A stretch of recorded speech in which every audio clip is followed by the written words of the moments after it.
Hi friends, welcome back to our channel. இன்றைக்கி நம்ம என்ன வீடியோ பார்க்க போகிறோம் அப்படின்னா, க்ளீனிங் வீடியோ தான் நான் காமிச்சிருக்கேன். நம்ம ஹவுஸ் ஒய்ஃப் வீட்டில் நம்ம நிறைய வேலை பார்த்துட்டு, குழந்தைங்களையும் கவனிச்சுட்டு, வீட்டு வேலை, சமையல் வேலை எல்லாம் பார்த்துட்டு, நம்மளோட உடம்புக்கு நம்ம ஒரு ரெஸ்ட் கொடுக்க மாட்டேங்கிறோம். நமக்கு கண்டிப்பாக ஒரு ஓய்வு ஒரு நாளைக்கு ஒரு கொஞ்ச நேரமாவது நமக்கு தேவை இருக்குது. நம்ம ஆரோக்கியமாக இருந்தால் தான் குழந்தைங்கள கவனிச்சிக்க முடியும். அப்படிங்கிறப்போ நம்ம வீட்டில் உள்ள வேலையெல்லாம் ரொம்ப குயிக்காக முடிச்சுட்டு, நமக்கு ஒரு ஓய்வு நம்ம எப்படி எந்த டைமில் எடுத்துக்கலாம் அப்படிங்கிறத தான் நான் உங்கள் கூட ஷேர் பண்ணியிருக்கேன். எப்படி இந்த கலைஞ்சு கிடக்கக்கூடிய இந்த ரூமு, கிச்சன் எல்லாத்தையும் கடகடன்னு க்ளீன் பண்ணலாம் அப்படிங்கிறத தான் உங்கள் கூட ஷேர் பண்ணியிருக்கேன். வாங்க வீடியோக்குள்ளே போகலாம். நான் ஹஸ்பண்டை காலையிலே வேலைக்கு அனுப்பிட்டு தான் இந்த வீடியோ நான் எடுக்க ஆரம்பிச்சிருக்கேன். காலையிலே சமைச்ச பாத்திரம், டிஃபன், காஃபி எல்லாம் குடித்த பாத்திரம் எல்லாமே அப்படி தான் இருக்குது. இதுக்கப்புறம் தான் நம்ம க்ளீன் பண்ணதுக்கு ஸ்டார்ட் பண்ண போகிறோம். ஃபஸ்ட்டு பெட்ரூம் க்ளீன் பண்ணலாம். ஏன் அப்படின்னா, நம்ம எல்லா வேலையும் முடிச்சுட்டு ஓய்வு எடுக்கக்கூடிய ஒரு ரூம் தான் பெட்ரூமு.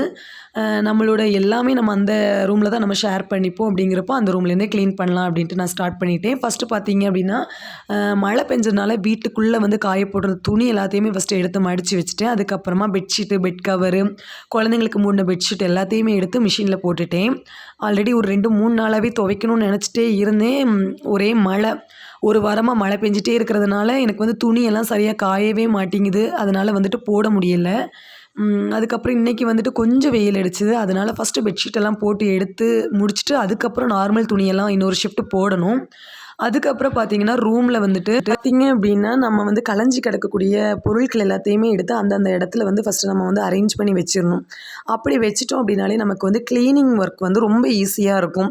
நம்ம க்ளீன் பண்ணுறப்பவே அந்தந்த பொருள்களை எடுத்து வச்சோம் அப்படின்னா, நமக்கு ஒரு இன்ட்ரெஸ்ட்டாகவே இருக்காது. ஃபஸ்ட்டு கலைஞ்சி கிடக்கக்கூடிய பொருள் எந்தெந்த இடத்துல அந்தந்த பொருட்களை வைக்கணுமோ அதை அந்தந்த இடத்துல நம்ம வச்சுட்டு அப்புறமா க்ளீன் பண்ணோம் அப்படின்னா, நமக்கு க்ளீன் பண்ணதுக்கு வசதியாக இருக்கும்.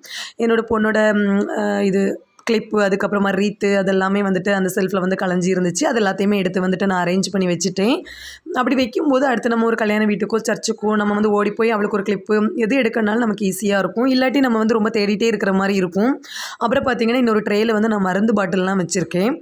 அந்த ட்ரேயில் இருக்க மருந்து பாட்டிலையுமே எடுத்து நான் வச்சுட்டேன்.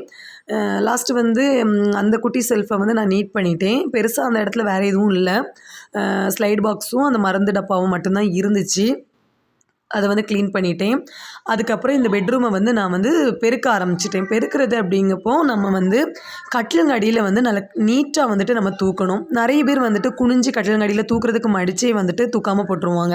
அப்படி இருக்கிறப்போ ரொம்ப டஸ்ட்டாக இருக்கும். நம்ம ஃபஸ்ட்டு கட்டிலுங்க அடியில் நல்லா வாரியில் விட்டு நல்லா தூக்கணும். தூத்துட்டு அதுக்கப்புறமாட்டு மாப் போடும்போது அந்த தரை இந்த தரை டிஃப்ரெண்ட்டாக தெரியாது. எல்லாமே நமக்கு ஒரே மாதிரி இருக்கும்.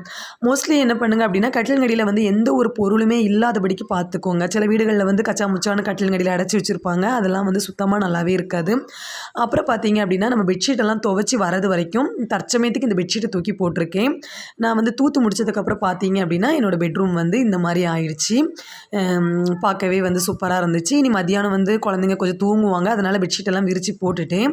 அதுக்கப்புறம் அந்த குட்டி ரூமுக்கு போனேன். அந்த குட்டி ரூம் பார்த்தீங்க அப்படின்னா, ரொம்ப பெருசாக துணியெல்லாம் கலைஞ்சி இருக்காது. இவளோட புக்ஸு, அதுக்கப்புறம் அந்த பைபிள், சர்ச்சுக்கு போயிட்டு வந்ததுக்கப்புறமா பைபிள் எதுவுமே எடுத்து வைக்காமல் அப்படியே தூக்கி வச்சுருக்கனால அந்த செல்ஃபெல்லாம் கொஞ்சம் ஒரு மாதிரி இருந்துச்சு.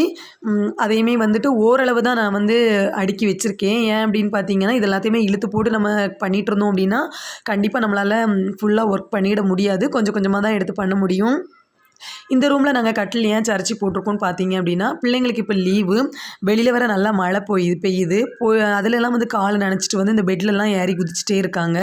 அதனால் அவங்க அப்பா இனி இவங்க ஸ்கூல் போனதுக்கப்புறமா நம்ம அதை சரிச்சு போட்டுக்கலாம்னு சொல்லிட்டு இப்போதைக்கு இதை இப்படி வச்சுருக்கோம் நாங்கள். அதுக்கப்புறம் பார்த்தீங்கன்னா, இந்த ரூமில் உள்ள பெட்ஷீட்டு, அதுக்கப்புறமா தலகாணி எல்லாத்தையுமே வச்சுட்டேன். அதுக்கப்புறமா இந்த வீடையுமே கூட்டி நான் போட்டாச்சு. லாஸ்ட்டு ஃபைனலாக தான் நான் மாப் போடுவேன். 2 பெட்ரூமு, அப்புறம் ஹாலு, கிச்சன் எல்லாத்தையுமே முடித்ததுக்கு அப்புறமா தான் மாப் போடுவேன். அப்போ தான் ஒரு திருப்தியாக இருக்கும். கிச்சன் பார்த்திங்கன்னா, எப்பவும் உள்ளதான். பாத்திரம் கழுவி எடுத்துட்டோம் அப்படின்னாலே கிச்சன் பாதி நமக்கு ஸ்பேஸ் இருந்த மாதிரி இருக்கும். அதுக்கப்புறம் பார்த்திங்கன்னா, குயிக்காக கிச்சனையுமே க்ளீன் பண்ணுறதுக்கு நமக்கு ஈஸியாக இருக்கும். ஃபஸ்ட்டு நம்ம கிச்சன்லேயுமே அப்படி தான். எண்ணெய் பாட்டிலாக இருக்கட்டும், நம்ம வந்து என்னென்ன பொருள் சமைக்கிறதுக்கு எடுத்து வச்சுருந்தோமோ, அதை முதல்ல எடுத்து அந்தந்த இடத்துல வச்சுக்கிட்டு, அதுக்கப்புறமா நம்ம வந்து கிளீனிங் ஒர்க்கை ஸ்டார்ட் பண்ணணும். நம்ம எடுத்த உடனே வந்துட்டு பாத்திரத்த கழுவிட்டு அடுத்து உள்ளத அடுத்தடுத்து பார்த்துக்கலாம் அப்படின்னு நெனச்சோம் அப்படின்னா, கண்டிப்பா நம்மளால கிளீன் பண்ணவே முடியாது. என்னோட குழந்தைக்கு வந்து ரொம்ப போர் அடிக்குதுமான்னு சொல்லிட்டே இருந்தா. அப்போ சமையலுக்கு இந்த வெங்காயத்த வெட்டி குடு அப்படின்னு சொல்லிட்டு இவகிட்ட இந்த சின்ன வெங்காயத்த வெட்டித்தா அப்படின்னு சொல்லிட்டு குடுத்துட்டேன். அதுக்கப்புறம் அவளுமே வந்துட்டு இன்ட்ரெஸ்ட்டா அதெல்லாம் பண்ணுவா. ஃபைனலா பார்த்தீங்க அப்படின்னா, நான் வந்து பாத்திரத்த கழுவி எடுத்துட்டேன். இனி வந்து சிங்க் க்ளீன் பண்ணணும். சிங்க் பார்த்தீங்க அப்படின்னா, எப்போவுமே நம்ம வந்துட்டு ஃப்ரெஷ்ஷாக வைக்கணும். சில வீடுகளுக்கு போகும்போது பார்த்தீங்க அப்படின்னா, சிங்கில் வந்து ஒரு கப்போ, ஒரு ஸ்பூன் கூட கிடக்காது. அந்த அளவுக்கு நீட்டா வச்சிருப்பாங்க. ஒரு பாத்திரம் வந்துச்சுன்னா கூட கழுவி எடுத்துகிட்டே இருப்பாங்க. அதெல்லாம் பார்க்கும்போது வந்துட்டு எனக்குமே வந்து அப்படி பண்ணணும் ஒரு ஆசையில தான் இப்போ நான் அந்த மாரி மாறிட்டுருக்கேன். ஃபஸ்ட்டு நான் வந்து இந்த மாதிரி கிடையாது. நான் வந்து யூடியூப்பில் நிறைய வீடியோஸ் பார்க்குறதா இருக்கட்டும், யாராவது வீட்டுக்கு போனா அவங்க எப்படி வச்சிருக்காங்க, வீட எப்படி வச்சிருக்காங்கன்னு சொல்லிட்டு கொஞ்சம் கொஞ்சமா பார்த்து தான் இப்போ வந்து நம்மளும் இந்த மாரி வச்சுக்கிடணும் அப்படின்னு சொல்லிட்டு நான் கொஞ்சம் கொஞ்சமா பழகிட்டே வரேன். இன்னும் ஃப்யூச்சரில் வந்து இதை விட பெட்டராவே நான் வந்து வச்சிருப்பேன் அப்படின்னு சொல்லிட்டு நம்புறேன். அதுக்கப்புறம் பார்த்தீங்கன்னா, இந்த பாத்திரத்த கழுவிட்டு அந்த சிங்கையும் கழுவிட்டு, அது பக்கத்துல உள்ள இடத்த வந்து கழுவி முடிச்சுட்டு, அதுக்கப்புறமா நான் அடுப்பு பக்கம் போறேன். நான் வந்து அடுப்பு வந்து எனக்கு பெருசா இன்னைக்கு வந்து கிளீன் பண்ண வேண்டியது இல்ல. ஏன் அப்படின்னு பார்த்தீங்கன்னா, நான் முந்தின நாள் தான் வந்துட்டு சாப்பாடு வைக்கும்போது கஞ்சி தண்ணியெல்லாம் கொட்டிருச்சு. அது எல்லாத்தையுமே வந்து ரொம்ப டீப்பா வந்து நான் கிளீன் பண்ணி வச்சனால, இன்னைக்கு பெருசா எனக்கு அடுப்பு வந்து கிளீன் பண்ண வேண்டிய வேலை இல்ல. வாரத்துல ஒரு 2, 3 தடவையாவது நான் வந்துட்டு எல்லாத்தையுமே எடுத்துட்டு வந்து கிளீன் பண்ணுவேன். மற்ற நேரங்கள்ல வந்து ஈர துணிய வந்து முக்கிட்டு லைட்டா அந்த மாரி தொடச்சி எடுத்துப்பேன். அப்படினாலுமே நமக்கு நீட்டா தான் இருக்கும். வெறும் துணி வச்சு துடைக்காம ஈர துணி வச்சு துடைங்க. நம்ம வந்து அந்த ஆயில் எல்லாம் பட்டிருக்கும் பார்த்தீங்களா? பிசு பிசுன்னு இருக்கும். ஈர துணியுமே வந்துட்டு அடிக்கடி வந்து தண்ணீல முக்கி நல்லா வந்து அலசிட்டு வந்து கிளீன் பண்ணுங்க. அப்பதான் பார்க்க ஃப்ரெஷ்ஷா இருக்கும். ஒரே துணிய வச்சு லைட்டா தொடச்சி போட்டீங்கனாலும், அந்த அளவுக்கு நீட்டா இருக்காது.